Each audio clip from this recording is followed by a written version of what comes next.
Olá, boa tarde. Eu sou a astróloga Laila, estou a falar-vos hoje sobre uma arte, que é a arte de ouvir e a arte de dialogar. Hoje, a primeira parte deste tema é sobre a arte de se esvaziar para ouvir o que os outros têm para dizer e não o que você quer ouvir. A capacidade de se colocar no lugar dos outros e perceber as dores e necessidades sociais. Penetrar no coração psíquico e desvendar as causas da agressividade, timidez, angústia e comportamentos estranhos.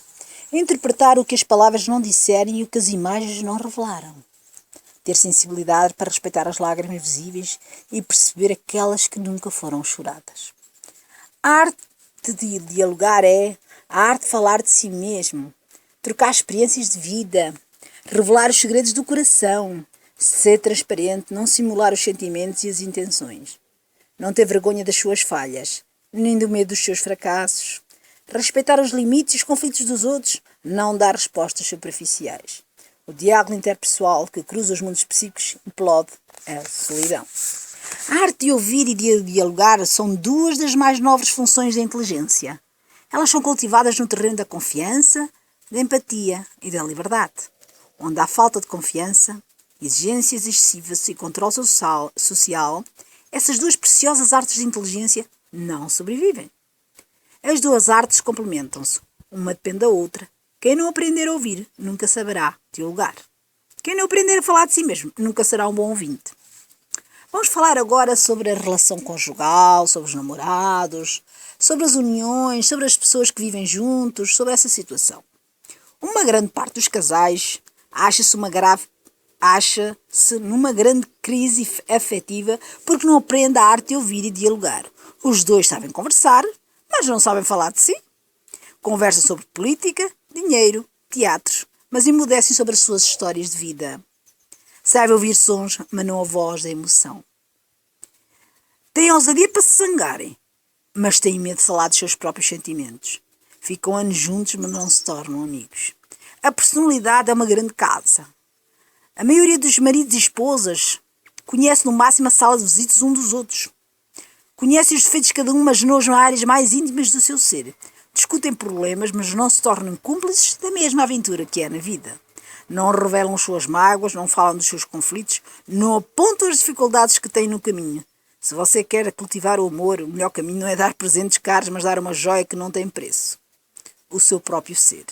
A arte de ouvir refresca a relação e a arte de dialogar nutre o amor. São leis universais que fundamentam a qualidade de vida das relações sociais.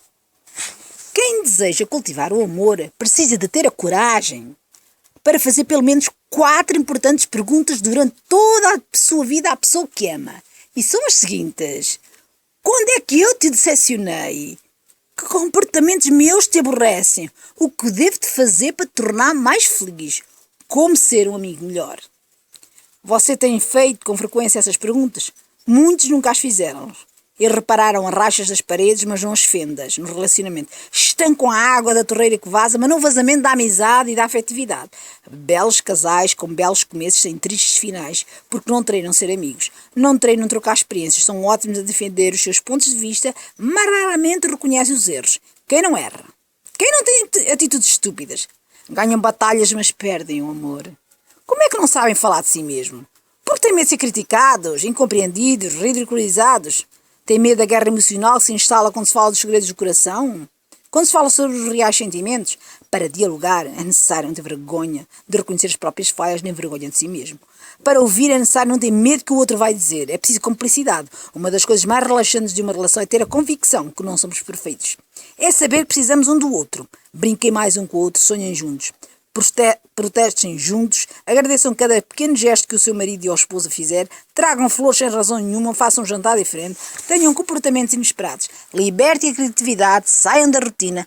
Simples gestos tragam grandes conquistas. Lembro de alguém que uma vez raptou a mulher numa sexta-feira depois de uma semana estressante e ele levou a um quarto hotel sem que ela soubesse. E então tiveram momentos agradáveis, momentos felizes. E ela ainda hoje é a namorada dessa pessoa. Também na relação entre pais e filhos e professor-aluno, nas nossas pesquisas, detectamos 7 hábitos dos pais brilhantes. Comentarei aqui alguns deles. Os bons pais satisfazem, dentro das suas possibilidades, os desejos dos seus filhos. Fazem festas de aniversário, compram tênis, roupa, brinquedos, proporcionam viagens. Os pais brilhantes dão algo incomparavelmente mais valioso, dão-nos a sua história de vida, a sua experiência, as suas lágrimas e o seu tempo. O tempo que se passa com as crianças, as experiências da vida. A história, a compreensão. Os pais que dão presentes aos filhos são lembrados durante horas e dias, mas os pais que lhe dão o seu ser tornam-se inesquecíveis. Você quer ser um pai ou uma mãe inesquecível? Os pais que dão presentes aos filhos são lembrados durante horas e dias. Tenha a coragem de dialogar sobre os dias mais tristes da sua vida com os seus filhos. Fale com os seus filhos sobre as suas tristezas também. Tenha a ousadia de falar das suas dificuldades e derrotas do passado, do que se passou, do seu passado. Não tenha vergonha, fale. Tenha a ousadia de falar sobre isso tudo. Fale das suas aventuras, dos seus sonhos e dos momentos mais alegres da sua existência. Deixe conhecê-la. Deixe falar, deixe e conte o seu passado, as mágoas, as felicidades. Conte. A maioria dos filhos não conhece nem a sala de visita da personalidade dos pais. Só iriam só notar a falta deles quando eles fecharem os olhos. Não seja um julgador crítico aos erros dos jovens, aponta à sociedade ou se faz longos discursos por exemplo, de não reconhecer o quanto você se desgasta por eles. Pais e professores em todo o mundo fazem-no sem resultado. Encante os seus filhos e os seus alunos diariamente. Diga-lhe coisas que nunca disse. Elogio, mas critique menos. Exato cada pequeno gesto afetuoso e inteligente deles. Faça-lhe perguntas sobre os seus sonhos e medos. Pergunte-se o que é que poderia fazer para ser mais amigo deles. Um diálogo deste nível evita suicídios, supera traumas, abre avenidas e ruas para o prazer de viver. Se você errar, dê o exemplo, peça desculpa, reconheça os seus erros. Tais atitudes não farão perder a autoridade, mas construirão a verdadeira autoridade, a autoridade da humanização e desenvolve a arte de pensar.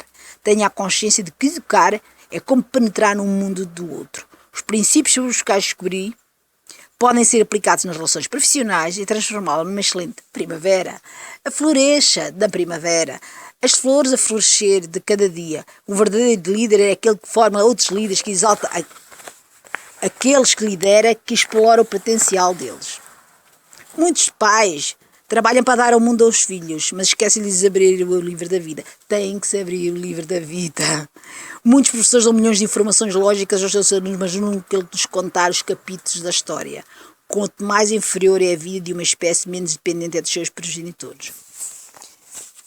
O mesmo processo tem acontecido na escola. No livro Pais Brilhantes e Professores, diz que a educação em todo o mundo está em crise e são cometidos vários erros. Desconhece os papéis da memória expostos no capítulo anterior.